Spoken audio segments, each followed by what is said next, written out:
Hello, c'est HR, votre chroniqueur. Alors aujourd'hui, je vais vous parler de la série Reacher saison 2.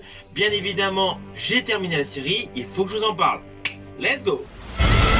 Surveillance photos don't do you justice. Looks like you had a rough night. Had worse.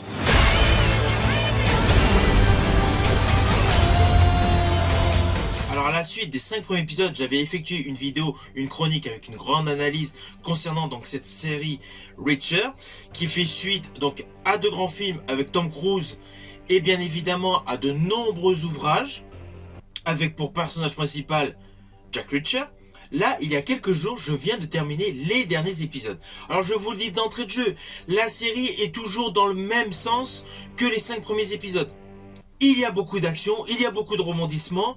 Le personnage principal, Jack Reacher, est au top. À la fin du 5e épisode, il était en costume.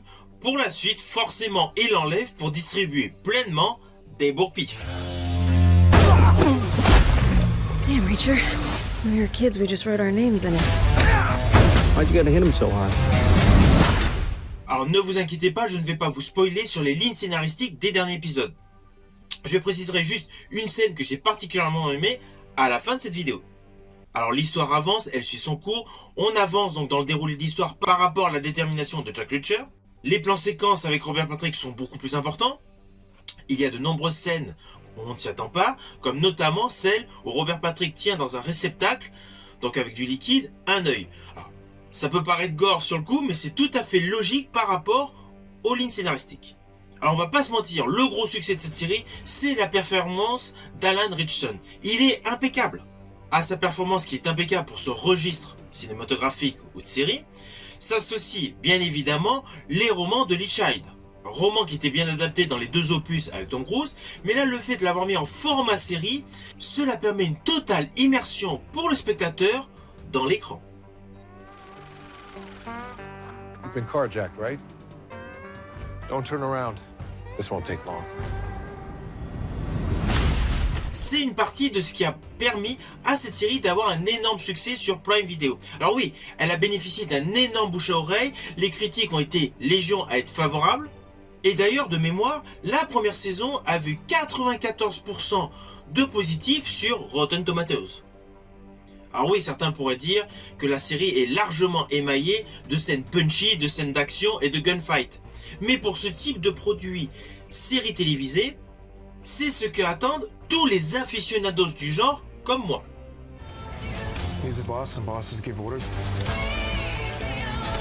But they took a run at us in broad daylight. They're getting desperate. Et le concept du personnage qui fait tout pour sauver ses amis est un concept qui intéresse tout le monde. Alors forcément, c'est une série que je vous invite à découvrir sur Prime Video. C'est une excellente série. Elle associe de nombreuses qualités. On a de très belles vues, on a une très belle photographie. La musique appuie bien évidemment les scènes d'action, les scènes de tristesse et certaines scènes émotionnelles. Et tout ce qui est côté punchy, tout ce qui est côté gunfight est parfaitement maîtrisé. Je rajouterais même qu'il y a certaines punchlines que j'adore. Elles font référence à un style cinématographique qu'on avait davantage l'habitude de découvrir dans les années 80, voire début 90. Alors forcément, vous vous doutez, je vous invite à découvrir cette série. D'ailleurs, sachez qu'au vu du très grand succès de cette série, la mise en chantier d'une saison 3 est déjà en cours. L'action de celle-ci se déroulera dans le Maine.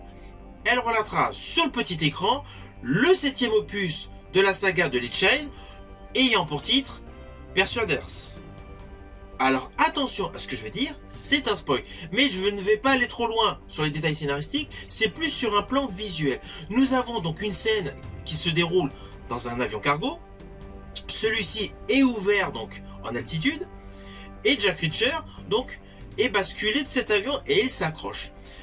Alors oui, c'est un fait, la scène peut paraître un petit peu abracadabrante de la manière dont elle est réalisée, surtout sur la probabilité de l'action. Mais elle est parfaitement maîtrisée, elle est parfaitement réalisée. Et le côté qui peut paraître improbable, le jeu d'acteur d'Alan Ritchson la rend crédible. Sa manière de remonter dans l'avion paraît totalement crédible. On oublie les différences de température et essentiellement l'appel d'air. C'est une scène que j'ai particulièrement aimée, car malgré l'improbabilité, la manière dont elle est réalisée lui confère une certaine crédibilité qui passera facile. C'était mon petit spoil. Had worse.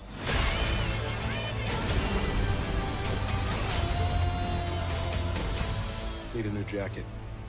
What's wrong with the one you just bought? It has blood on it. Alors vous avez compris, c'est une série que j'ai bien aimée, c'est une série que je vous invite bien évidemment à découvrir sur Prime Video. Si vous n'avez pas vu la première saison, honnêtement, ce n'est pas trop grave. En fait, les deux saisons sont distinctes. Même si dans la saison 2, il y a des références à la saison 1, sans avoir vu la saison 1, vous allez comprendre la saison 2. Je dirais même que c'est un atout supplémentaire dans la saga série Reacher, c'est que les histoires sont totalement indépendantes. J'espère que ma chronique vous aura plu. Si tel est le cas, pensez, likez, partagez. N'oubliez pas la petite cloche pour les notifs. Quant à moi, je vous dis à bientôt pour une prochaine vidéo.